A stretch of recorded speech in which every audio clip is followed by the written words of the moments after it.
કૃષિ મહાવિદ્યાલય નવસારી કૃષિ યુનિવર્સિટી ખાતે પ્રાધ્યાપક તરીકે ફરજ બજાવું છું. આજનો જે આપણો વિષય છે પ્રાકૃતિક કૃષિ. આપણે સૌ જાણીએ છીએ કે પ્રાકૃતિક કૃષિ ઉપર ઘણા વર્ષોથી એવું તો કહેવાય કે આપણા બાપ બધા પ્રાકૃતિક કૃષિ જ કરતા હતા, પરંતુ વચગાળાનો જે સમય હતો એ વચગાળાના સમયમાં ક્યાંક ને ક્યાંક રાસાયણિક ખાતરોએ ભરડો મૂક્યો. પહેલું છે ખેતી પર ચર્ચા કરીશું. તો પ્રાકૃતિક ખેતીમાંથી રાસાયણિક ખેતી તરફ આપણે વળ્યા શું? આપણને ખબર હશે, તમને લગભગ બધા જાણતા હશો કે ડૉક્ટર એમ એસ સ્વામીનાથન, તમે નામ સાંભળ્યું હશે, ડૉક્ટર એમ એસ સ્વામીનાથન. તો એમણે શું કરેલું કે ભાઈ એ યુરિયા છે એટલે કે નાઇટ્રોજન છે એ તમે ઉપયોગ કરો છો, તો એમને ભલામણ કરી હતી કે ભાઈ આટલા કિલોગ્રામ એક હેક્ટરે જોઈએ. એમણે ભલામણ કરી હતી. એ ભલામણ એટલા માટે કરી હતી કે જે તે સમયે આપણે મોટા ભાગના ધાન્ય પાકોને શું કરતા હતા, એની આયાત કરતા હતા. આપણા દેશમાં ધાન્ય પાકોનું પ્રોડક્શન બહુ ઓછું હતું, તો પ્રોડક્શન વધારવા માટે આપણે એનો ઉપયોગ કરતા હતા. પરંતુ આપણે શું કર્યું, પ્રોડક્શન વધુ ને વધુ થાય એટલા માટે આપણે વધારે નાખવાનું ચાલુ કર્યું. કોઈ પણ પ્રકારના ડોઝનું પ્રમાણ આપણે રાખ્યું નહીં. એના કારણે થયું શું, જમીન બની ગઈ આપણી બંજર. બંજરનો એટલે પહેલાં જે આપણે 3 પ્રકારની ખેતીની વાત કરીએ ને, તો 3 પ્રકારની જે ખેતી છે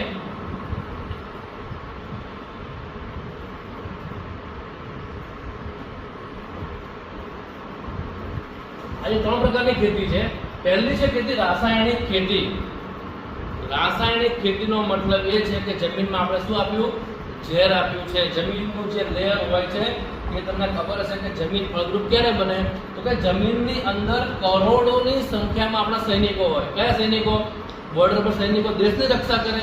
અને જમીનની અંદર રહેલા માઇક્રો ઓર્ગેનિઝમ્સ કે જે આપણે તો ખાતર આપી દઈએ છીએ, જેમ કે છાણિયું ખાતર આપી દીધું, તો છાણિયા ખાતરનું વિઘટન કોણ કરશે?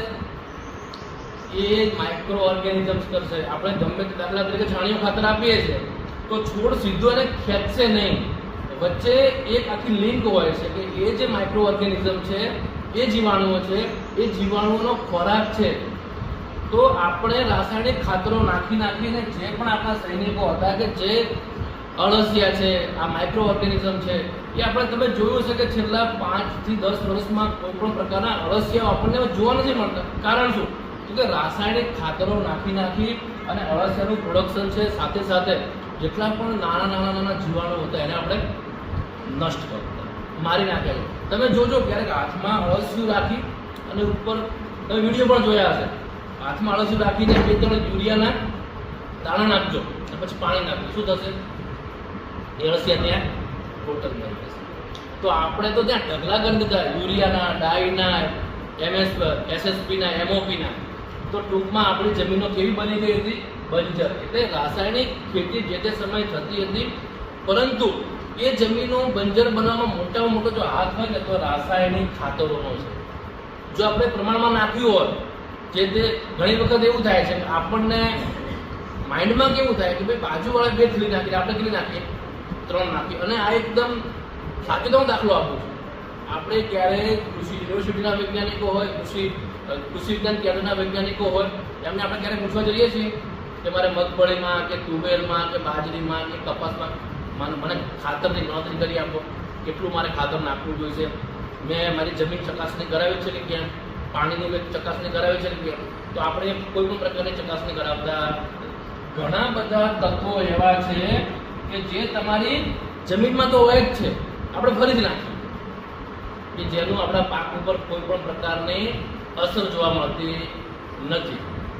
ટૂંકમાં અમુક વસ્તુ આપણું પેટ ભરાયેલું હોય, આપણે દાખલા તરીકે મીઠાઈ ખાજ કરી હોય, પેટ ભરાઈ ગયું હોય, અને ફરીથી મીઠાઈનું કોઈ આપણને આપે તો કેવું થાય કે નહીં? એટલે આપણે જમીનની અંદર કેમિકલો એકની એક વસ્તુ નાખી અને એ જમીનને પૂરી કરી દીધી. હવે આપણે પાછા પ્રાકૃતિક તરફ વળ્યા છે. તો પ્રાકૃતિક હજી પણ ઘણા બધા ખેડૂતો અને લોકોને એવું છે કે પ્રાકૃતિક અને ઓર્ગેનિક બંને શું છે? સેમ છે, બધાને એવું છે. પરંતુ મિત્રો એવું નથી. પ્રાકૃતિક વસ્તુ આખી અલગ છે અને ઓર્ગેનિક ફાર્મિંગ એટલે કે સજીવ અને જૈવિક ખેતી આખી અલગ છે.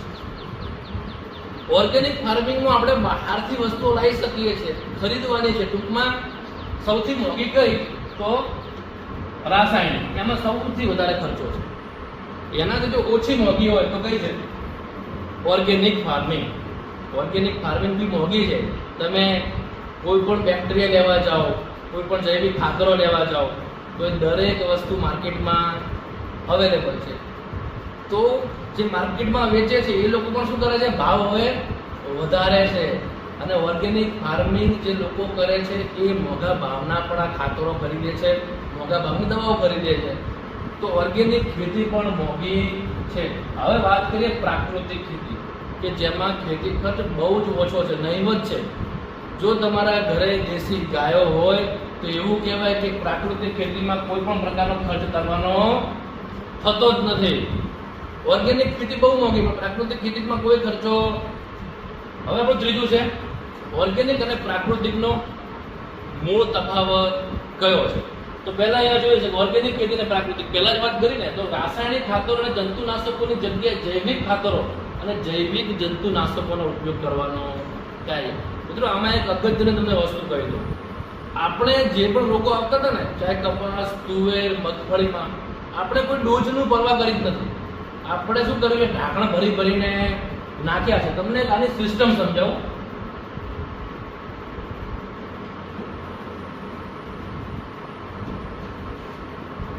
તકલીફ ક્યાં થાય છે કે આપણે દાખલા તરીકે કોઈ છોડ ઉપર રોગ આવે છે, રોગ આવે ને એટલે એની ચૂસ્યા પ્રકારની જીવાતો છે કે કોઈ પણ કીટક છે, તો એનું ફિક્સ હોય આટલા ml તમારે આ દવા છંટકાવ કરવો. તમને 15 ml કીધી હોય તો આપણે શું કરીએ, ઘણી બધી વખત 25 ml કે 30 ml નાખીએ એટલે તરત ટૂંકમાં તરત મરી જાય. પરંતુ એમાં એવું થાય છે કે તમે વધારે નાખો છો તો બે પ્રકારનું નુકસાન છે. પહેલું તો છોડની અંદર દવા શોષાશે ને તો એ ઝેર આપણા કોઈ પણ ધાન્ય પાકોમાં જશે તો એ આપણા શરીરમાં જ જવાનું છે. બીજું નુકસાન એ થશે કે અમુક કીટકો મરી તો જશે, પરંતુ અમુક કીટકો અંદર એવા રહી જશે જે 1% હશે કે જે એ દવાથી મરશે નહીં. એટલે આપણે પછી એ જે કીટકો નહીં મરે ને એની સંખ્યા શું કરશે, વધારે મલ્ટિપ્લિકેશન થયા કરશે. એ પછી તમે આપણે બીજી વખત શું કરીએ, એ ના મર્યા એટલે આપણે બીજી દવા કરી લઈએ. હકીકતમાં તો એવું હોય, એકની એક દવાના ડોઝ બદલવાના. ડૉક્ટર પણ આપણે જ્યારે દવાખાને જઈએ ને તો ડૉક્ટર આપણને પૂછે કેટલા દિવસથી તાવ આવે. એ બધી જ વસ્તુ આપણે વૈજ્ઞાનિક ઢબે પ્રાકૃતિક ખેતીનો વૈજ્ઞાનિક ઢબે ઉપયોગ કરવામાં આવશે અને જો કરીશું તો જ આપણને ત્યાં સાચું અને રિઝલ્ટ મળશે. તો આપણે શું કરીએ, બીજી દવા બદલી દઈએ, પાછું ડોઝ વધારી દઈએ એટલે ત્યાં આપણને કોઈ રિઝલ્ટ મળતું નથી. હવે આપણે પ્રાકૃતિકમાં કોઈ છંટકાવ કરીએ છીએ ને તો શરૂઆતના સમયમાં રિઝલ્ટ નથી મળતા, કારણ કે જે કીટકો, જે ચૂસ્યા પ્રકારની જીવાતો છે એટલી બધી રેસિસ્ટન્ટ થઈ ગયેલી છે, સક્ષમ થઈ ગયેલી છે કે દવાઓથી પણ મળતી નથી. એટલે માટે જે ઓર્ગેનિક ફાર્મિંગ છે એમાં જૈવિક દવાઓનો આપણે ઉપયોગ કરી શકીએ છીએ. જ્યારે પ્રાકૃતિક ખેતીમાં કેવું છે, જમીનના શ્વાસમાં સુધારો થવાથી કુદરતી પ્રક્રિયાઓ અને ગુણધર્મોમાં સુધારો થાય છે. પ્રાકૃતિક ખેતીમાં પણ આપણે કેવી દવાઓ બનાવવાની, તો કે ભાઈ આપણી જે લોકલ આપણા ખેતરની આજુબાજુ કયા પ્રકારના છોડ છે, ગંધિયા છે, જેમાંથી એ છોડના આપણે ઉગાડી અને એનું અર્ક બનાવી અને છંટકાવ કરી શકીએ. ઘણા બધા ખેડૂતો મારા સંપર્કમાં એવા પણ છે કે જે ચૂસ્યા પ્રકારની જીવાતો માટે લીલા તીખા મરચાં છે, પછી લસણ છે, એનો અર્ક બનાવી અને એ પણ છંટકાવ કરે છે. તો આપણને ધીમે ધીમે એમાં રિઝલ્ટ મળશે. મિત્રો પ્રાકૃતિક ખેતીમાં આપણને એકદમ રિઝલ્ટ મળવાનું નથી. કોઈના મગજમાં એવું હોય કે હું પ્રાકૃતિક ખેતી ચાલુ કરું અને મને 2-3 મહિનામાં રિઝલ્ટ મળી જાય, તો એ વસ્તુ પોસિબલ નથી. આ લાંબા ગાળાની ખેતી છે. પહેલાં તમારું ઉત્પાદન વધશે નહીં. પહેલાં તમારો શું ફાયદો થશે, તો પહેલાં તમારી જમીન સુધરશે. શું સુધરશે? જમીન. તો જમીનના અંદરના જો બેક્ટેરિયા જે છે, જીવાણુ વિષાણુ છે, એ મલ્ટિપ્લિકેશન થશે નહીં. એટલે જો એની અંદર વધારો નહીં થાય તો તમારે કોઈ પણ પ્રકારનું ઉત્પાદન વધશે નહીં. એટલે પહેલાં એવું કહેવાય ને કે 2 પ્રકારના વાતાવરણો છે. એક જમીનનું નીચેનું એટલે કે મૂળનું, અને એક જમીનની આ ઉપરનું એટલે કે છોડનું. છોડ માટે જેમ કહેવાય કે વધારે જો ઠંડી કે વધારે ગરમી પડે નુકસાન કોને છે? ઉપરને જ નુકસાન છે. પરંતુ આ જે મૂળ છે, આજે તમારી જમીન ફળદ્રુપ જ નથી, જમીનની અંદર બેક્ટેરિયા નથી, તમારી જમીનની અંદર પોચી નથી. જો અહીંયા ગ્રોથ નહીં હોય તો અહીંયા ગ્રોથ થવાનો છે ક્યારેય નહીં. છોડ પીળો પડે એટલે આપણને કેવું થાય કે યુરિયા ઓછું પડે છે, નાઇટ્રોજનની કમીના કારણે પીળું પડ્યું છે. પણ હકીકતમાં એ પીળું બીજા કારણે પડ્યું છે. અને અહીંયા રૂટ, એના જે મૂળ છે ને એ મૂળ નીચે જવાની જગ્યા જ નથી. તમારી જમીન પ્લાસ્ટર થઈ ગઈ. શું થયું છે? પ્લાસ્ટર થઈ ગયું. મેં ગઈકાલે એક વિડીયો બનાવ્યા છે રોટાવેટર. આપણા મગજમાં એવું રોટાવેટર બહુ સારું છે, પણ તમને ખબર નહીં હોય રોટાવેટર જ્યારે મારીએ છીએ ને ચીકણી માટીમાં, કાળી માટીમાં, તો રોટાવેટર શું કરશે? અમુક સેન્ટીમીટર સુધી જ એ તમારી જમીનને ઉથલ-પાથલ કરશે. રોટાવેટરનો સદુપયોગ તો છે કે ભાઈ આપણે કોઈ પણ લીલો પડવાશ કરવો હોય, કોઈ પણ નીંદણ કાપવું હોય, એનો ફાયદો છે. પણ કઈ જમીનમાં? રેતાળ જમીનમાં, ગોરાળુ જમીનમાં. પણ આપણી દક્ષિણ ગુજરાતની કાળી અને ચીકણી માટીમાં એ રોટાવેટરનો આપણે બને એટલે ઉપયોગ કરવો નહીં.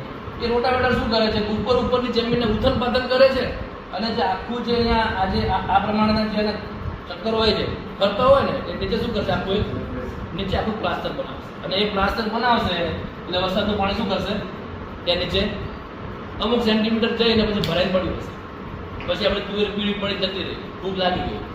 સ્વાભાવિક છે, આપણું નામ ડબોળીને કાંટામાં પડ્યા હોય તો ગુંગળામણ થવાની જ છે. એટલે મૂળમાં જો પાણી ભરાઈને રહેશે, તમે કોઈ પણ પ્રકારની ખેતી કરો, ચાહે રાસાયણિક કરો, ઓર્ગેનિક કરો, પ્રાકૃતિક કરો, અમુક આ કોન્સેપ્ટ પણ જો તમને ખબર નહીં હોય ને તો તમારું ઉત્પાદન ક્યારે નહીં. તો તમે કઈ મશીનરી વાપરો છો એ પણ જરૂરી છે. આપણા બાપ દાદા પહેલા શું વાપરતા? હળ વાપરતા. ખબર છે ને? આગળ બળદ અને પાછળ હળ. આજકાલના ટ્રેક્ટરો 3000 કિલો 4000 કિલો આવે છે કે નથી આવતા? ટ્રેક્ટરનું એવું તો કહેવાય છે કે ટ્રેક્ટર પણ ખેતરમાં ના આવે ચાલવું જોઈએ. પરંતુ આપણે આધુનિક યુગમાં દરેક મશીનરીનો આપણે ઉપયોગ કરીએ છીએ. પહેલા બળદ ચાલતા, એટલે બળદનું કંઈ એટલું વજન હોય, બળદના પગ જ ચાલતા હોય, એટલે જમીન ખેડાતી, એટલે વરસાદનું પાણી જમીનમાં પચતું હતું. 1 મીટર 2 મીટર સુધી પાણી અંદર જતું હતું. ત્રીજી વસ્તુ તમને કહું, અળસિયું એટલે ખેડૂતનું શું કહેવાય? મિત્ર કહેવાય. અળસિયાને કેમ મિત્ર કહેવાય? એનું કારણ શું? તો કે અળસિયું જે છે ને એ દિવસ દરમિયાન કેટલું અંદર નીચે જાય?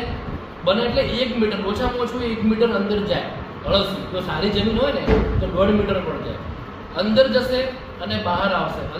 જે જગ્યાએથી અળસિયું અંદર જશે એ જગ્યાથી બહાર નહીં આવે. એ ક્યાંથી આવશે? બીજી જગ્યાથી બહાર આવશે.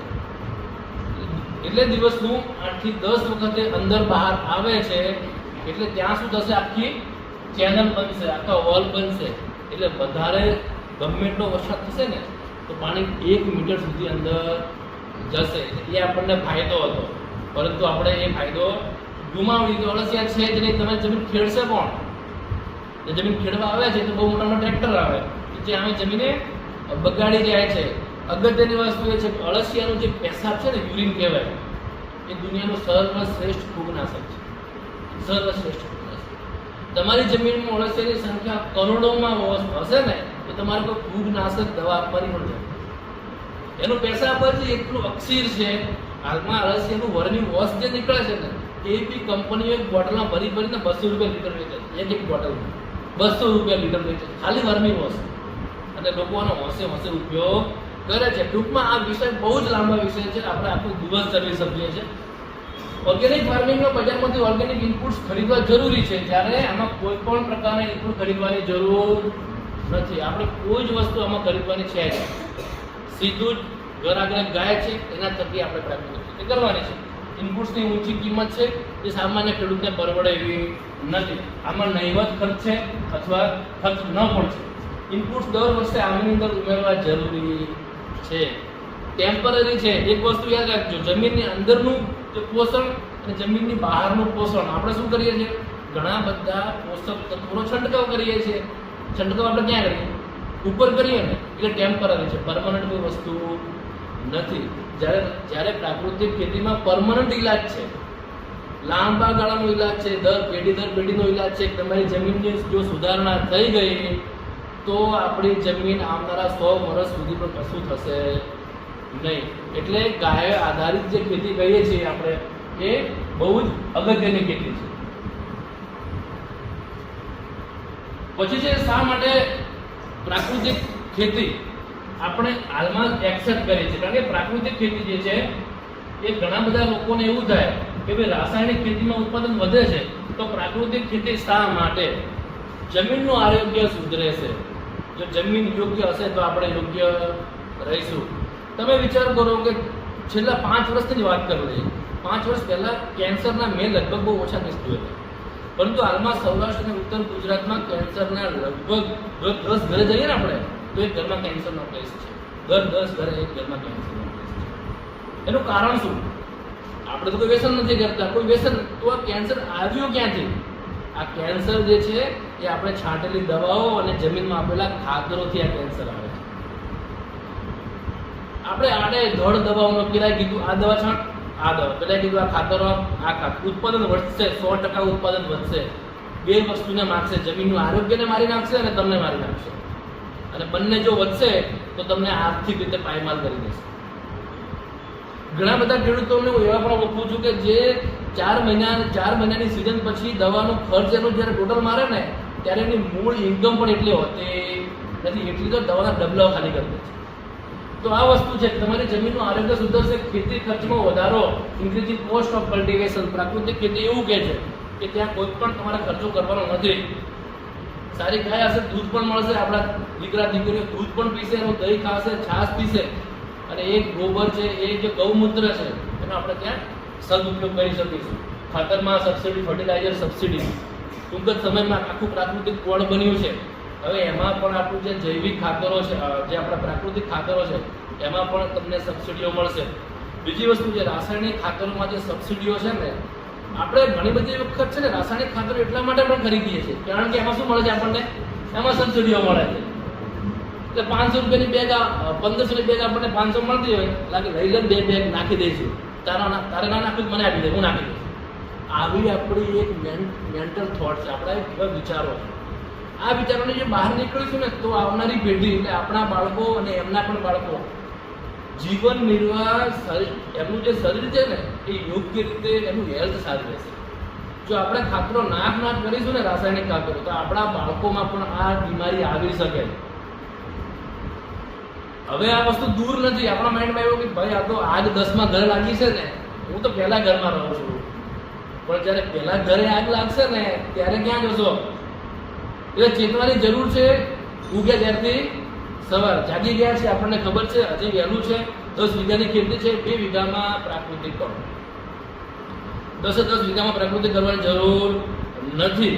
તમે 2 વીઘામાં પણ યોગ્ય રીતે પ્રાકૃતિક ખેતી કરશો ને તો તમે તમારું જીવન નિર્વાહ તો કાઢશો કે નહીં? ચલો દુનિયાની વાત છોડો, પણ આપણે તો ખેડૂત હંમેશા ભોળો હોય. કેવો હોય? ભોળો હોય. હું પણ ખેડૂત છું. જે દવા આપણે મારીએ છીએ એ જ દવા મારેલા દવા ખેતરમાંથી આપણે એ જ વસ્તુ ખાઈએ. ખેડૂત ક્યારે એના માટે અલગથી બનાવતા નથી. એટલા માટે કહું છું કે પ્રાકૃતિક ખેતી આવનાર ભવિષ્ય માટેનું એક બહુ જ મોટી સાંકળ છે. વીજળી અને પાણીની બચત થાય છે. મિત્ર કીટકો, અળસિયા, મધમાખીનું સંરક્ષણ.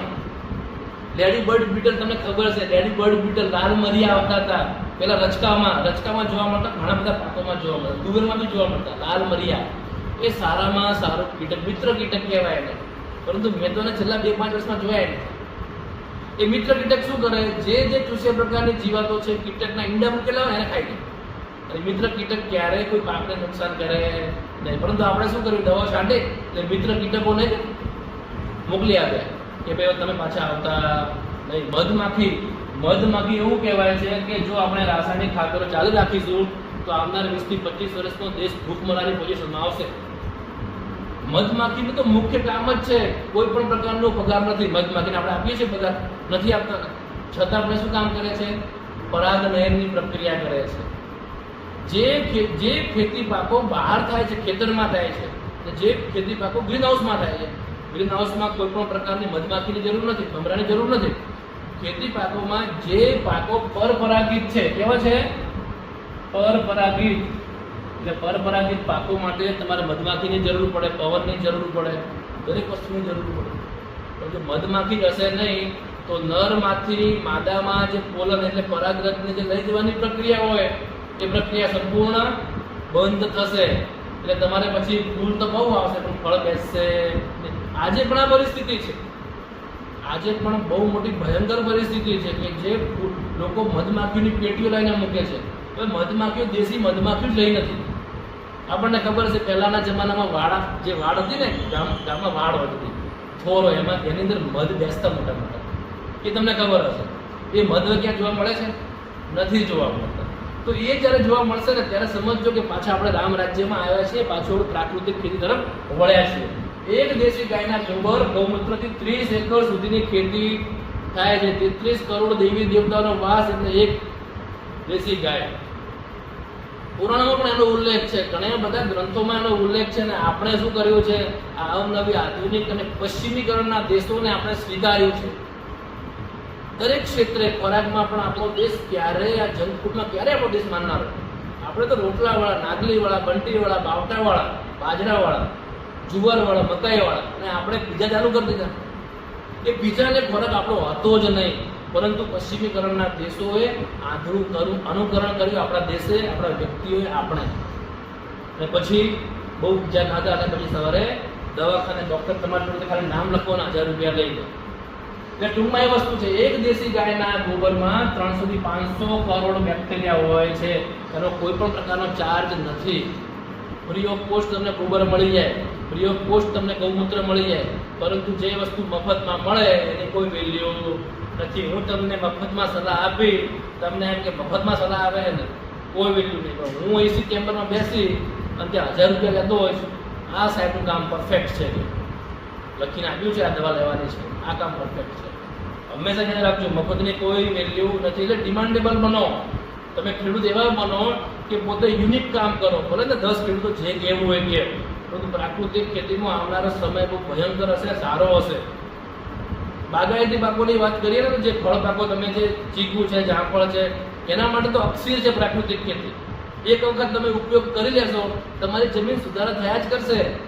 પરંતુ ધાનના પાકો છે, અનાજના બી પાકો છે, કઠોળ પાકો છે, એમાં ધીમે ધીમે વાર લાગશે. બાગાયતી પાકો માટે બેસ્ટ છે. પ્રાકૃતિક ખેતી એટલે શું? પ્રાકૃતિક મૂળભૂત સિદ્ધાંતો આધારિત દેશી ગાયના ગોબરથી કરવામાં આવતી ખેતી, જેમાં કોઈ પણ પ્રકારનો આપણે ખર્ચ કરવાનો નથી, અને આપણે પ્રાકૃતિક ખેતી કહીએ છીએ.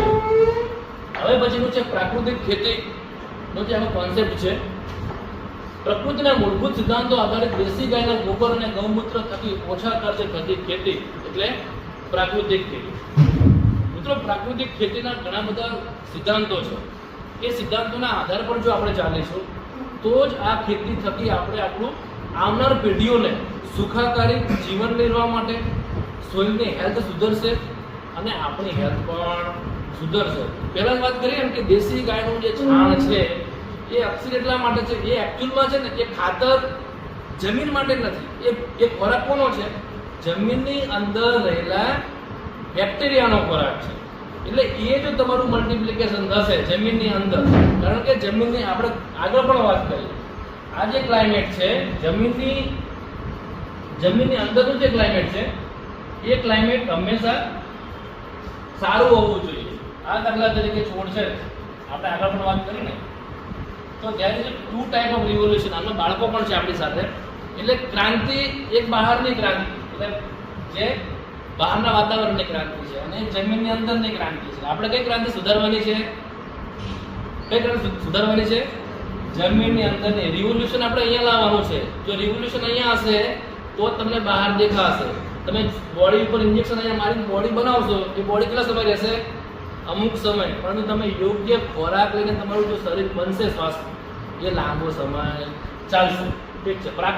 પાકની વૃદ્ધિ માટે જરૂરી ઇનપુટ્સ, ખેત સામગ્રી બહારથી ન લેતા પ્રાકૃતિક સામગ્રી દ્વારા જાતે જ બનાવવાના છે. એટલા માટે જેવું કહેવાય છે રાસાયણિક, ઓર્ગેનિક અને પ્રાકૃતિક. ઘણા બધા લોકોના હજી પણ મગજમાં એવું છે કે પ્રાકૃતિક ખેતી અને ઓર્ગેનિક ખેતી બંને કેવી છે? એક જ છે. લોકો એવું જ મગજમાં છે, પ્રાકૃતિક, ઓર્ગેનિક, સજીવ અને જૈવિક 4 એક જ છે. મિત્રો, એવું નથી. ઓર્ગેનિક, સજીવ અને જૈવિક આ 3 ખેતીઓ અલગ છે, જેમાં રાસાયણિક કરતાં પણ વધારે ખર્ચો છે. જ્યારે પ્રાકૃતિક ખેતીમાં એક ગાય થકી આપણે 30 એકર સુધી ખેતી કરી શકીએ છીએ અને સારી ખેતી કરી શકીએ છીએ. પ્રાકૃતિક ખેતીનો પાયો શું છે? તો મુખ્ય જે પાયો છે એ છે દેશી ગાય. હવે દેશી ગાયો આપણે જ્યારે ખરીદીએ છીએ તો ઘણા બધાને પ્રશ્ન એવો પણ થાય કે એક દેશી ગાયથી તો કેટલું બધું કરી શકાય. મિત્ર, આપણે ત્યાં છાણિયું ખાતર ભેગું કરીને નાક કરવાનું નથી. ઘણા બધા મગજમાં એવું પણ એક ગાય થકી આટલા એકરમાં ખેતી કઈ રીતે કરી શકાય? મિત્રો, આપણે એક ગાયની જે દેશી ગાયનું છાણ છે, એનું ગૌમૂત્ર છે, એને આપણે યોગ્ય પ્રક્રિયા દ્વારા એમાંથી ખાતરો બનાવવાના છે અને પછી એને આપણે જમીનમાં આપવાના છે. ચાહે તમે કોઈ પણ પ્રકારે બેઝલ ડોઝ, એટલે કે તમે શરૂઆતના તબક્કામાં જમીનમાં આપી શકો છો, પાકની ઉપર છંટકાવ કરી શકો છો. અને ઘણા બધા અર્ગ એવા છે કે તે રોગ એટલે કે જીવાત અને રોગ માટે આપણે અર્ક બનાવી અને પછી છંટકાવ કરવાના. આગળ કોઈ પણ વસ્તુની આપણે કમ્પેરિઝન કરીએ છીએ તો પ્રાકૃતિક જે ખેતી છે એની સફળતા 2-4 મહિનામાં મળવાની નથી. બહુ લાંબા ગાળાની લડત છે. હાલમાં જસ્ટ 2 મિનિટ પહેલા જ વાત કરી કે હાલમાં તમારે તરત જો એનો રિઝલ્ટ જોતું હોય પરિણામ તો માત્ર ને માત્ર બાગાયતી પાકો કે જે લાંબા ગાળાના છે, આંબો ચીકુ છે, એમાં તમને તરત રિઝલ્ટ જોવા મળશે. પરંતુ ધાન્ય પાકો અને એના માટે તમારે જમીન સુધારણા લાંબો સમય કરવી પડશે, 3-4 વર્ષ મથવું પડશે, પછી રિઝલ્ટ મળશે. ગાયનો જે છાણ છે જમીનની ફળદ્રુપતા માટે અને સૂક્ષ્મ જીવોનો ભંડાર છે. 300 થી 500 કરોડ બેક્ટેરિયા હોય છે ગાયના 1 કિલો ગોબરમાં. તો વિચાર કરો, એ વગર પૈસે કોઈ પણ પ્રકારનું આપણે એના પગાર નથી આપતા અને રાત દિવસ કામ કરે છે. અળસિયા પણ રાત દિવસ કામ કરે છે, પરંતુ આપણે અળસિયા રાખ્યા નહીં. અળસિયા લીંપણ કરે. તમને આગળ વાત કરીને એક ચેનલમાં અળસિયા અંદર જાય ને 1 મીટર જેટલું, 3 ફૂટ 3.5 ફૂટ, કે ત્યાં શું કરશે, આખું લીંપણ કરશે આવી રીતે અને એક ચેનલ બનાવશે. એ ચેનલ કેવી હશે, બુરાશે નહીં તો એ પાણી ચોમાસાનું ત્યાં પચશે, પાણી આખું અંદર જશે અને અળસિયું જ્યાંથી અંદર જશે ને ત્યાંથી બહાર નહીં આવે, બીજી જગ્યાથી બહાર નીકળશે. હજારો ચેનલો થશે. આવનાર સમયમાં જો અળસિયા તમારા ખેતરમાં થઈ ગયા ને તો પણ ઇનફ છે, તમારે ખેડ પણ નહીં કરવી. જે ખેતરમાં બોરબાટાના ઘણા બધા ખેડૂતોના હું સંપર્કમાં છું, હું ગમે ત્યારે જાઉં ને તો તમારે કઈ રીતે તમારે જાણવું કે આ પ્રાકૃતિક ખેતી આ ખેડૂત કરે છે. એવું તમને એક ચોકસાઈનું તમને એક ઉદાહરણ. તમે કોઈ પણના ખેતરમાં જાઓ ને તમારે જોવાનું નાની નાની ચાપત્તીના જે દાણા હોય છે, ચાપત્તીના દાણા એ પ્રમાણેની ભૂકી જેવા ઢગલા હશે ખેતરમાં. આ એનો ચોક્કસ પ્રમાણભૂત આધાર કે ભાઈ આ ખેડૂત જે છે ખેતી કરે છે. તમે પગ મૂકશો એટલે તમારો પગ 15 સેન્ટીમીટર અંદર દબાઈ જશે. એ ઢગલાની ઉપર તમે પગ મૂકશો ને તો અળસિયું શું કરે છે, અંદર પણ જાય છે, બહાર આવે છે ને એની અગાર બહાર મૂકે છે. એ એકચ્યુઅલમાં વર્મી કમ્પોસ્ટ આપણે કહીએ છીએ ને એ ખાતર આપણને ત્યાં જ જોવા મળશે. પરંતુ આપણે અળસિયાનો ખોરાક શું, તો છાણિયું ખાતર. અળસિયાનો ખોરાક શું, તો કે આપણે જે ખાતરો નાખીએ છીએ, આપણે જે લીલો પડવાશ કરીએ છીએ, તો એ બધા જે સડેલું જે વસ્તુ છે એનો ખોરાક છે. આપણે ખોરાક આપીએ છીએ ને નથી આપતા. ઘણા બધા લોકોને એવા પણ જોયા છે છાણિયું ખાતર બહાર જ પડ્યું હોય 5-10 વર્ષથી, નથી યુઝ કરતા. કારણ કે આપણા ઢગલા નાખ્યા કોણ અંદર, આપણે તો 2 થેલી યુરિયા ઇનફ છે. એટલે આપણને ત્યાં અળસિયા અને સૂક્ષ્મ જીવો જોવા મળતા નથી. ગૌમૂત્ર પાક માટે પોષક તત્વોનો ભંડાર છે. સારામાં સારું ગૌમૂત્ર જો આપણે છંટકાવ કરીએ અને જો એને મૂળમાં આપીએ તો કોઈ પણ પ્રકારની ફૂગનો પણ પ્રોબ્લેમ રહેતો નથી અને એની ઉપરના ભાગમાં, કારણ કે ગૌમૂત્ર શું છે, મોર ઓફ લેસ તો બધા જ પોષક તત્વોનો ભંડાર છે. એમાં આપણે જો એનું લેબ રિપોર્ટ કરાવીએ તો NPK, CMGS એટલે nitrogen, phosphorus, potash, calcium, magnesium, iron, boron બધી જ વસ્તુ એમાં હશે. પ્રમાણ કેવું હશે, ઓછું હશે, માઇન્યુટ પ્રમાણ હશે. આપણે ગૌમૂત્રને બને એટલે ડાયરેક્ટ છાંટવું નહીં અને ગરમ છાંટવું નહીં, ઠંડુ પાડીને ડાયલ્યુટ એટલે કે પાણીની અંદર એ સોલ્યુશન બનાવી અને પછી છંટકાવ કરવો. ઘણી બધી વખત એવું પણ થાય છે કે ડાયરેક્ટ છંટકાવ કરીએ ને આપણે ગરમ ગૌમૂત્ર તો પાનને શું કરશે, બાળી નાખશે. કારણ કે હીટ હોય એની અંદર. મોર ઓફ લેસ શું એસિડિક છે, એ શું છે, એસિડિક છે, પેશાબ છે. એટલે આપણે જ્યારે છંટકાવ કરીએ છીએ એની અંદર નો ડાઉટ પોષક તત્વો છે, પરંતુ આપણે યોગ્ય રીતે એનો છંટકાવ કરીશું. છંટકાવ પણ અમુક દિવસો દરમિયાન કરી દેવાનું હોય છે. આપણે શું કરીએ, એક છંટકાવ આજે કર્યો, બીજો છંટકાવ મહિના પછી. કોઈ પણ પાકની અંદર એ જે છોડ હોય છે એ છોડની અંદર રિસેપ્ટર એઝ એ સ્ટોમેટલ અને જે પર્ણરંધ્રો કહેવાય ને, આ દાખલા તરીકે છોડ છે તો એના આ જે પાન છે, પાનનો કલર કેવો હોય, હંમેશા ગ્રીન હોય છે. ગ્રીન શેના આધારે હોય છે, ક્લોરોફિલ. ક્લોરોફિલ કન્ટેન્ટ બનવા માટે 2 પ્રકારના પોષક તત્વો જોઈએ. કયા જોઈએ, મેગ્નેશિયમ જોઈએ અને આયરન જોઈએ. આ બંને પોષક તત્વો જોઈએ. એ આપણી જમીનમાં નહીં હોય ને તો પાન પહેલેથી જ પીળું હશે. એ કેવું હશે, કારણ કે ક્લોરોફિલ કન્ટેન્ટ અહીંયા તમારે નહીં હોય તો એ ફોટોસિન્થેસિસની પ્રક્રિયા કરશે નહીં. અને ફોટોસિન્થેસિસની પ્રક્રિયા કરશે ને તો શું કરશે, છોડ એનો ખોરાક બનાવશે. પહેલાં તો હું મારું કરીશ પછી સમાજનું કરીશ ને, એટલે પહેલાં છોડ તો પોતાનો સ્વાદ સાધશે ને પછી આપણને આપશે. પરંતુ આપણે મેગ્નેશિયમ નથી, Fe નથી, આયરન નથી જમીનમાં નથી તો છોડમાં ક્યાંથી આવશે? એ આવશે ત્યારે તમારો જે છોડનો જે કલર છે તે ગ્રીનિશ બને. લોકો હ્યુમિક એસિડનો સ્પ્રે કરી દે, છોડ હ્યુમિક એસિડમાં આવે શું, આ બધા તત્વો હોય છે જે તમને ઇન્સ્ટન્ટ આપી દે. પરમાનન્ટ ઇલાજ નથી. પરમાનન્ટ ઇલાજ માત્ર ને માત્ર પ્રાકૃતિક ખેતી છે. દૂધ, દહીં, ઘી વગેરે માનવ સ્વાસ્થ્ય માટે શ્રેષ્ઠ ખોરાક. તમારી જોડે એક ગાય હશે અને તમારો પરિવારમાં 3 થી 4 જણા હશે તો તમે યોગ્ય રીતે જીવન નિર્વાહ કરી શકો છો. અહીંયા આપણે ઘણા બધા મોડલ જોઈશું. આ મોડલનું આપણે લાઈવ ડેમો પણ જોઈશું. આજે માત્ર ને માત્ર આની ઉપર થિયોરિટિકલ સૈદ્ધાંતિક રીતે ખાલી ચર્ચા કરીશું. તો આ જે બધા મોડલ છે એ મોડલમાં જોઈશું. તો સૌપ્રથમ આપણે જીવામૃત બનાવવાની વાત કરીશું. પાક સંરક્ષણ વ્યવસ્થાપનમાં આ બધા મોડલ છે. જીવામૃત છે, બીજામૃત છે, વાપસા છે, આચ્છાદન છે અને મિશ્ર ખેતી છે. આ બધી જ વસ્તુઓ છે માત્ર ને માત્ર દેશી ગાય આધારિત આપણે બનાવવાનું છે. આ બધા આધાર સ્તંભોના આધારે પ્રાકૃતિક ખેતી થકી આપણે સફળ થઈ અને આગળ જવાનું છે. હવે પ્રાકૃતિક ખેતીના મુખ્ય આધાર સ્તંભોની વાત કરીએ તો પહેલું છે બીજામૃત. બીજામૃતનું મુખ્ય કામ શું? તો કે ભાઈ બીજ માટેનું અમૃત એટલે બીજામૃત. હાઇબ્રિડ બિયારણ આવે છે એ સમાજિક ટ્રીટ કરેલા આવે છે. સેરાજન છે, કેપ્ટન છે, થાઇરોઇડ, તમને ખબર હશે કોઈ પણ બિયારણ કંપનીનું હોય ને એમાં લખેલું હોય. શું લખેલું હોય? એમાં એવું લખેલું હોય છે કે આ જે બિયારણ છે એ બિયારણ આ દવાઓથી ટ્રીટમેન્ટ આપેલી છે. તો એવા બિયારણ આપણે ખરીદવાના નથી. આપણે દેશી લેન્ડ રેસી કે જે આપણા બાપ દાદાઓ જે બિયારણ વાપરતા હતા આવું બિયારણ બનાવવાનું છે. અને એ બિયારણ થકી આપણે એવા બિયારણને જ્યારે બીજામૃતની ટ્રીટમેન્ટ આપીશું તો એ બીજામૃતનું કામ છે બીજને પોષણ આપવાનું. બીજ માટેનું અમૃત એટલે બીજામૃત. બનાવવાની પદ્ધતિ છે દેશી ગાયનું છાણ છે 5 કિલો, ગૌમૂત્ર 5 લીટર, ચૂનો 50 ગ્રામ, માટી 250 ગ્રામ છે અને પાણી છે 20 લીટર. આ રીતે આપણે બનાવવાની આખી જે પ્રોસેસ છે આ બીજામૃત બનાવવાની રીત છે. 5 લીટર દેશી ગાયનું આપણે ગૌમૂત્ર લેવાનું છે, 5 કિલોગ્રામ દેશી ગાયનું છાણ લેવાનું છે, 50 ગ્રામ ચૂનો છે, 1 મુઠ્ઠી ઝાડ નીચેની માટી છે. ઉપરોક્ત ચારેયને 20 લીટર પાણીમાં મિક્સ કરી 100 કિલોગ્રામ બિયારણને આપણે પટ આપવાનો છે અને 24 કલાક બાદ કારણ કે બિયારણને તો પટ આપીએ તરત વાવવાનું નથી. આપણે પટ આપશું ને એટલે બીજ શું કરશે? બીજની ઉપર એક પ્રકારનું લેયર હોય. એ શું હોય છે? લેયર. આપણે એને સીડ કોટ કહીએ. શું કહીએ? સીડ કોટ કહીએ. હવે એ જે સીડ કોટ છે 24 કલાક એટલા માટે બીજ એ વસ્તુને શોધશે. ઘણા બધા બિયારણ એવા હોય કે ઉપરનું જે સીડ હશે ને જે બીજનું ઉપરનું જે પેલું હોય ને કોટ એ બહુ જ નક્કર એટલે તરત દવા શોધશે કે કોઈ પણ પ્રકારનું વસ્તુ શોધશે નહીં. 24 કલાક ટ્રીટમેન્ટ આવ્યા પછી પડ્યું રાખશું એટલે એ ધીમે ધીમે અંદર એબ્સોર્બ કરશે. એટલે અંદરનું જે ભ્રૂણ છે બીજની અંદર શું હોય?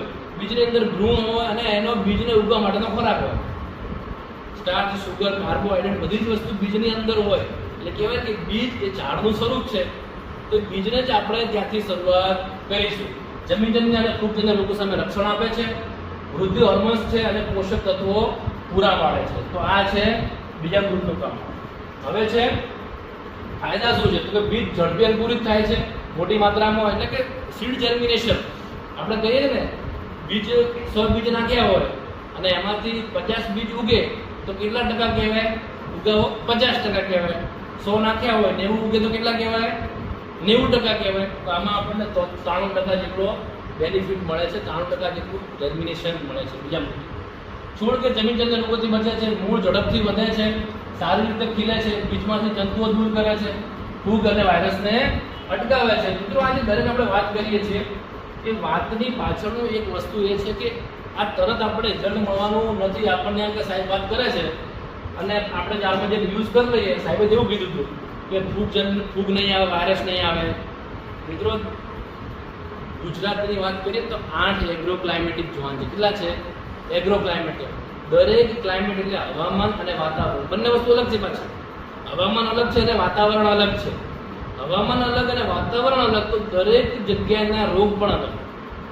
જો રોગ સેમ હશે તો એ વાતાવરણમાં સેટ અલગ રીતે થયો હશે અને વાયરસ હંમેશા અલગ અલગ પ્રકૃતિમાં અલગ અલગ એના પરિણામો દેખાડે. અહીંયા આપણે જોઈ શકીએ છીએ આ જે છે આગળનો બીજામૃતનો પટ આપેલો છે. અહીંયા પટ આપેલો નથી. ટૂંકમાં આપણને ક્લિયર કટ અહીંયા રિઝલ્ટ જોવા મળે છે. હવે છે જીવામૃત.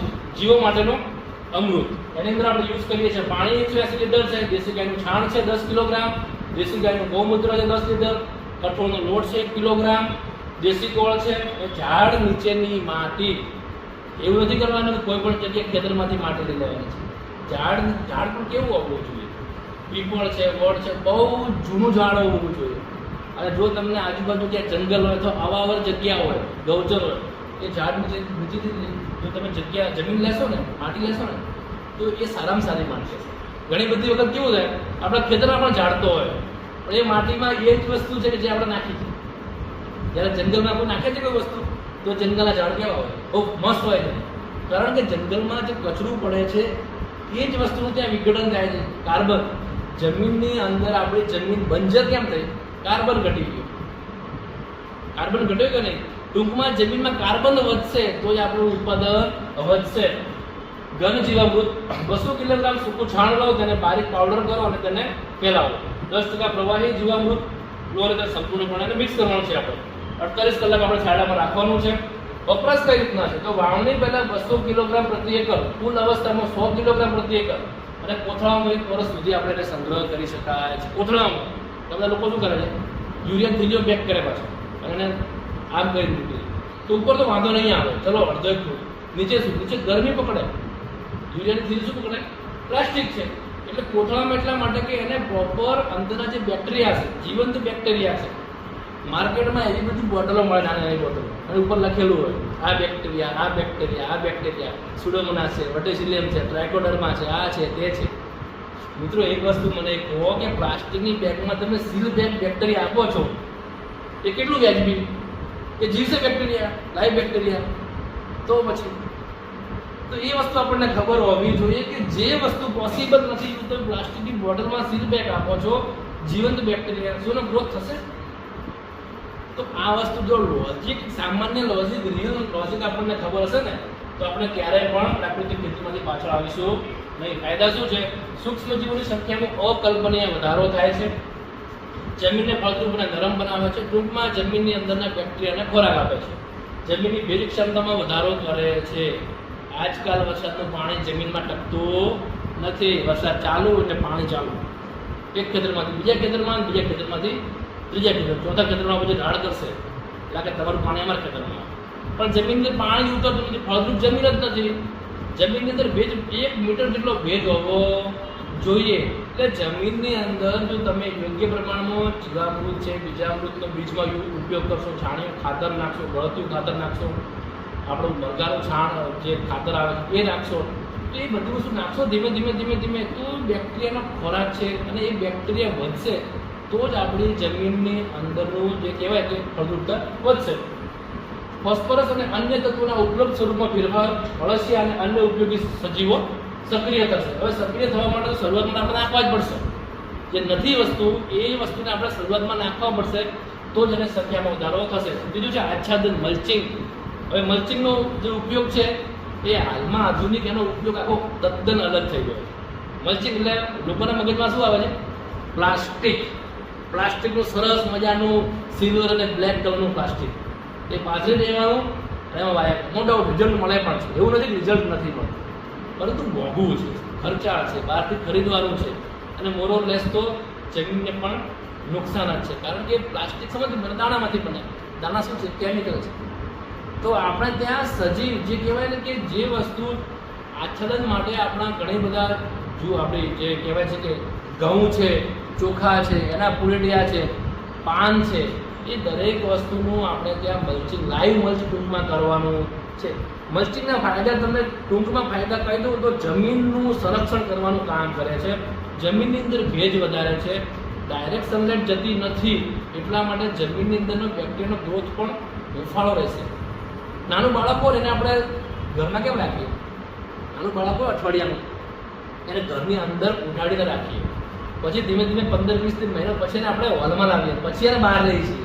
સેમ વસ્તુ છે. બેક્ટેરિયાને તમે જેટલા સાચવશો એટલું તમને યોગ્ય રીતે વળતર આપશે.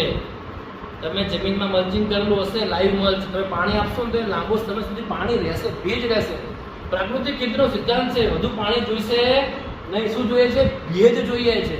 આપણે શું કરીએ છીએ? પાણી આપીએ છીએ. પાણી કઈ રીતે? ભરી મૂકી દઈએ છીએ. ભેજ વધારે હશે, યોગ્ય ભેજ હશે, વધારે પણ નહીં. કારણ કે મૂળને પણ શ્વસનની જરૂર છે. મૂળમાં તમે પાણી ભરીને રાખશો તો મૂળ શ્વસન કરી શકશે નહીં.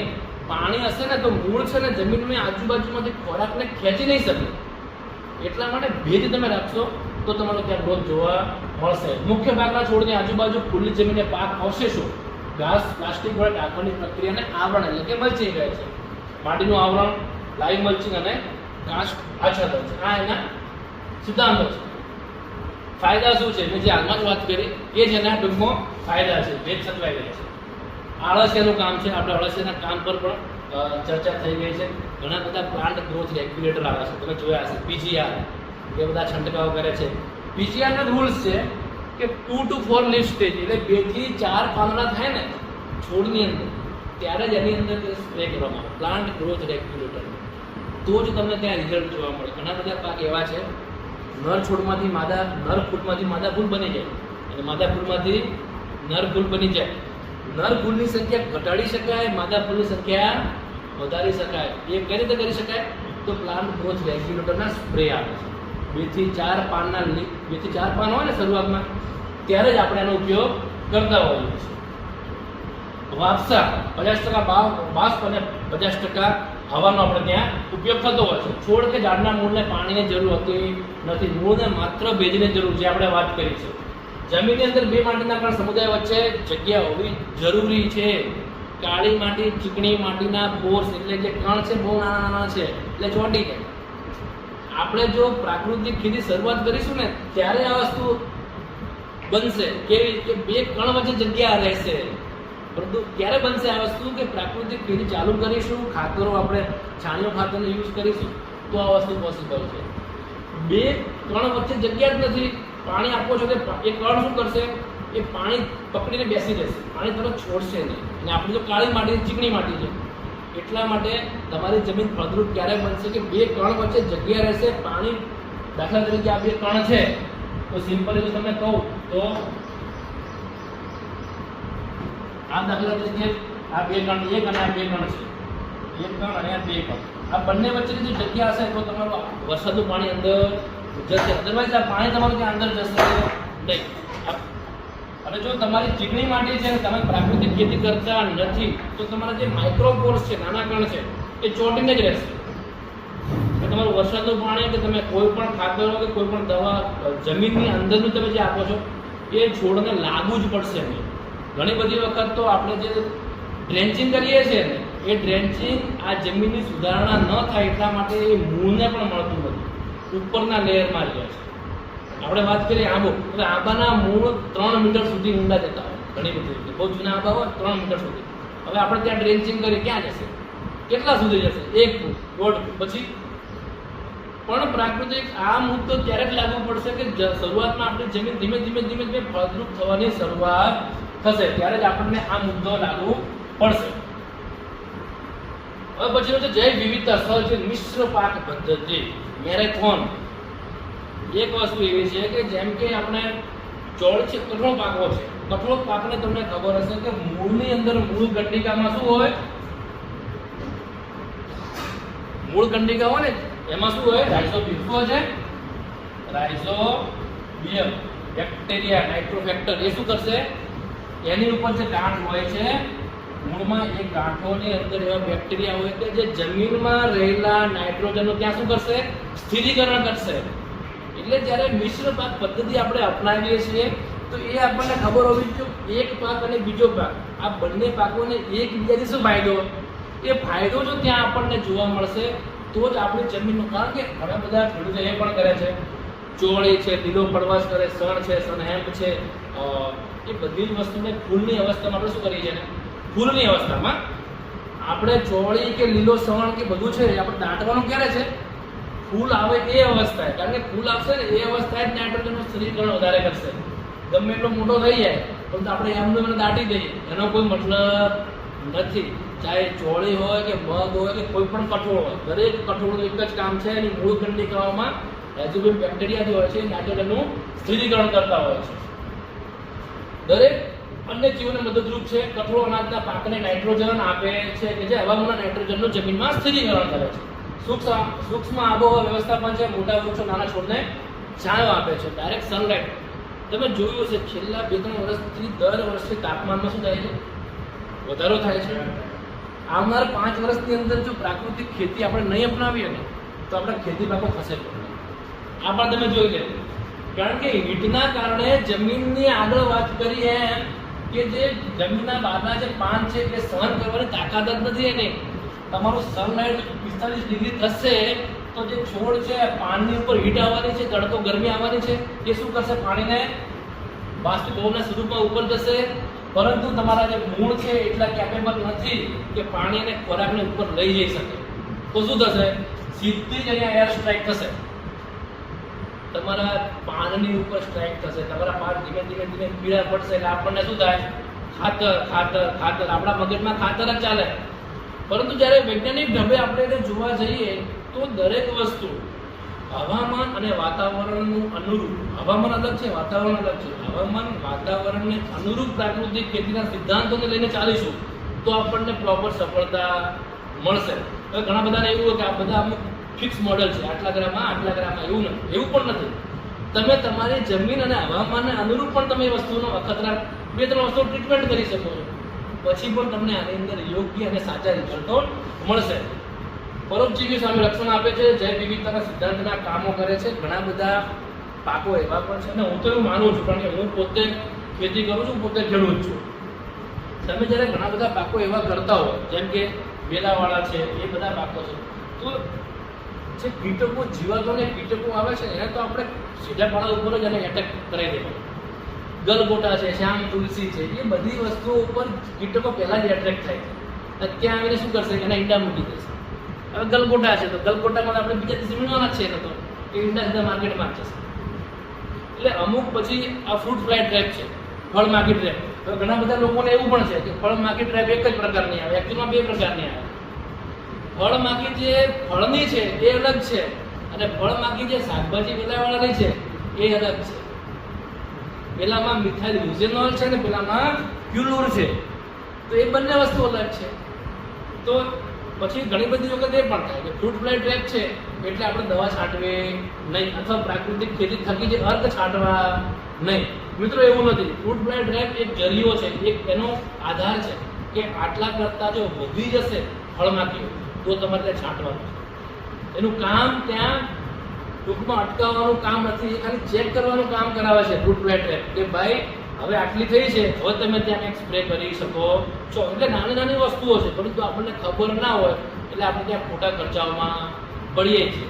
જો તમારા ખેતરમાં ફળમાખી ના આવતી હોય ને તો ફળમાખીને ટ્રેપ ક્યારે મૂકવા પડે. આ મારા પર્સનલ એક્સપિરિયન્સ તમને કહું છું. તમે મૂકશો તો આવશે, કારણ કે એની અંદરનું જે કેમિકલ છે, એની અંદરનું જે યુઝેનોલ છે કે ક્યુલોર છે, એ એટ્રેક્ટ કરે છે. એટ્રેક્ટ કરશે એટલે બાજુના ખેતરમાં ત્યાંથી પણ તમારે ત્યાં આવશે, કારણ કે તમે એને આમંત્રણ આપી દીધું કે અમે અહીંયા ભોજન બનાવ્યું છે. મુખ્ય પાક યુનિકોર્ન જેમ કે ઘઉં છે, બાજરી છે, ટૂંકમાં ઊંચા પાકો છે, અને આંતર પાકમાં ચણા, મગ અને ચોળી છે. બંનેને એકબીજા સાથે સંલગ્ન રિલેશન છે. આમનું કામ છે ટૂંકા કદના છે, એટલે એમને ત્યાં પ્રોપર આમનો છાંયડો મળશે, અને આમના કારણે અહીંયા એને છાંયડા મળવાના કારણે ભેજ સચવાઈ રહેશે, અને એમના કારણે અહીંયા એમને ફાયદો શું છે કે જમીનની અંદર નાઇટ્રોજનનું સ્થિરીકરણ કરશે, એટલે ત્યાં એને પોષક તત્વો પણ જમીનની અંદર મળશે. આગળ વાત કરીએ, પોષક તત્વો ઉપર છાંટવાથી કોઈ ફાયદો નથી. જમીનની અંદર calcium, iron, magnesium, NPK, C, MGS જે પણ છે, કોપર, બોરોન છે. આ મોટા ભાગના ખેડૂતો છે ને, આ જામફળની ખેતીમાં જામફળ ક્રેક થાય, જામફળ ફાટી જાય, જામફળની ઉપર ગાંઠો થાય, તમે જોયું હશે. પછી ઘણી બધી વખત જામફળના પાન છે એકદમ કડક થઈ જાય, લીલા, એકદમ ઘાટો લીલો કલર થઈ જાય. પછી ઘણી બધી વખત રિએક્શન આવે, એટલે આપણે શું કરીએ? એડોમાં દવા છાંટીએ. ઘણા બધા તો એવી વસ્તુ છે કે પોષક તત્વોની ઉણપના કારણે આ ઇસ્યુ થાય છે. જમીનમાં એ વસ્તુ છે જ નહીં, પણ તમારે જમીનમાં બોરોન કે કેલ્શિયમ કે આયરનની ઉણપ છે, ઝીંકની ઉણપ છે, ફેરસની ઉણપ છે, અને તમે પછી ઉપર છંટકાવ કરો છો, એના કરતાં તમે જમીનમાં આપો ને એ વસ્તુ, પાયામાં તમે એ વસ્તુ આપશો તો તમને લાંબા ગાળાનો ફાયદો છે. તમે છંટકાવ કરીને શું સાબિત કરવા માંગો છો કે બસ મારે આટલા પૂરતું જ રાખવાનું છે, ફરીથી બીજી વખત જે ફ્રૂટ આવશે, ફળ આવશે, એની ઉપર સેમ વસ્તુ. એટલે નાની વસ્તુ છે, પરંતુ સમજવા જેવી છે. મુખ્ય પાક વધુ ઊંચાઈનો, આંતરપાકની નાની ઊંચાઈનો. આંતરપાકનું જીવન મુખ્ય પાક કરતાં હંમેશા ટૂંકમાં લાઈફ સાયકલ છે, એકબીજાની મેરેથોન હોવી જોઈએ. એકની બધી, એટલે બંનેની સેમ લાઈફ સાયકલ હોવી જોઈએ નહીં. પાક સંરક્ષણના ઉપાયો છે. પહેલું છે નિમાસ્ત્ર છે, બીજું બ્રહ્માસ્ત્ર અને ત્રીજું છે અગ્નિ હથિયાર. અહીંયા આપણે આટલું રાખીને અહીંયા આપણે પૂર્ણ કરીશું. તો પહેલું છે નિમ અસ્ત્ર. નિમાસ્ત્રમાં આ ચૂસ્યા કીટકને નિયંત્રણ કરે છે. મિત્રો ફરીથી કહું, નિમાસ્ત્ર છાંટ્યા પછી તમને એવું થશે કે કંઈ થતું નથી, નહીં થાય.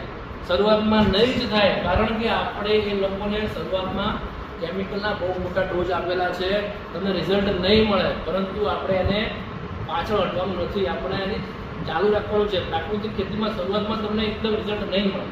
તો નિમાસ્ત્રના આપણે શરૂઆતમાં ધીમે ધીમે ડોઝ વધારશું. એવું નહીં કે ભાઈ દાખલા તરીકે 15 લીટર આપણે 100 ml નાખવાનું છે, તો બીજી વખતે 100 જ નાખીએ. જો નથી મર્યા તો થોડું વધારે, ડોઝ થોડો વધારે. તો પછી ઘણી વખત એવું ના થાય દવા જ બદલી નાખો, દવા નહીં બદલવા. જે વસ્તુનો યુઝ કરો છો એ જ વસ્તુ ચાલુ રાખો, તો આવનાર સમયમાં એ જે જીવાત છે તમારા ખેતરમાં રહેશે જ નહીં. ટોટલી નેક્સ્ટ નાબૂદ થઈ જશે. પરંતુ આપણે શું કરીએ છીએ, એ વસ્તુ જ બદલી નાખીએ. આનું રિઝલ્ટ નહીં મળે એમ કે હવે આપણે તો બીજી લાવવી પડે, એટલે ત્યાં બીજી લાવીએ છીએ, પાછો અગતરો બીજામાં ને પછી ત્રીજામાં જઈએ, તો ત્યાં તમને ક્યારેય રિઝલ્ટ મળશે નહીં, તમને નુકસાન જશે. તેમાં પાણી ઉમેરશો નહીં, સીધો જ આપણે ઉપયોગ કરવાનો છે. 6 મહિના માટે વાપરી શકાય છે બનાવ્યા પછી. બ્રહ્માસ્ત્ર છે અન્ય જંતુ અને મોટા લાર્વાને ટૂંકમાં ઈયળો માટે. ભીંડા છે, બધામાં રીંગણ છે, સૌથી વધારે ઇસ્યુ ભીંડામાં અને રીંગણમાં લાર્વા આવે છે, કેટરપિલર, ને તો એમાં આપણે યુઝ કરી શકીએ છીએ. એવું જરૂર નથી આયા પછી જ કરીએ. પાણી પહેલાં પણ પાળ બાંધવી જરૂરી છે, કારણ કે આ જે વસ્તુ છે ને એવું જરૂર નથી કે આ ખારાશ છે. કારણ કે દવા હંમેશા કેવી ખારી જેમ મીઠી હોય, ખારાશવાળી દવા હોય. આ તમે છંટકાવ કરશો ને તો છોડને કંઈ નુકસાન છે નથી. તમે શરૂઆતથી ચાલુ કરો શરૂઆતથી તો કંઈ નુકસાન છે નથી. 15 દિવસનો સમયગાળો કોઈ પણ જે જીવાત છે ને એનું મલ્ટિપ્લિકેશનનો એક સમય. દર દિવસે ચાલુ કરતો છાંટવાનું, દર દિવસે એટલે દર 14 દિવસે અથવા અઠવાડિયે છંટકાવ કરો, તો ત્યાં તમને પ્રોપર રિઝલ્ટ લાંબા ગાળાનું મળશે. બ્રહ્માસ્ત્ર 200 લીટર પાણીમાં 6 લીટર બ્રહ્માસ્ત્ર ભેળવી અને આપણે સ્પ્રે કરવાનો છે. એ બી 6 મહિના માટે છે. ત્રીજું છે અગ્નિ હથિયાર છે, 3 મહિના માટે છે. 200 લીટર પાણીમાં 6 થી 8 લીટર અગ્નિ અસ્ત્ર છે, એક કેટરપિલર માટે છે. એટલે ટૂંકમાં આ બંને વસ્તુ ઓલ્ટરનેટ તમે યુઝ કરી શકો છો. તો આજનો જે આપણું આ કોન્સેપ્ટ છે એ આટલા સુધી રાખી અને તમારી પાણીને એક્ઝામ આપો.